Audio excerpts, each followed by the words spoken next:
Per inside EVs, the cost of replacing electric vehicle batteries is expected to drop significantly by 2030.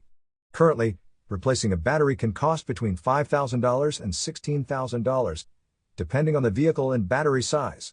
However, Recurrent, a battery data firm, projects future replacement costs could fall to as low as $4,500 for a 100 kWh battery pack, thanks to declining lithium prices and improved manufacturing.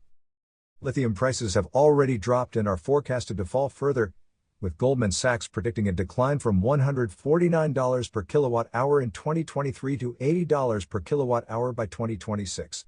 This reduction could make electric vehicles as affordable to own as gas-powered cars, even without subsidies, within the next 2 years. Battery longevity is also improving. Most automakers offer warranties for 8 years or 100,000 miles, but many batteries last twice as long. Tesla owners, for example, report driving over 200,000 miles with minimal battery degradation. Additionally, used battery packs may hold resale value. They can be refurbished or repurposed for energy storage, potentially offsetting replacement costs by $10 to $20 per kilowatt-hour.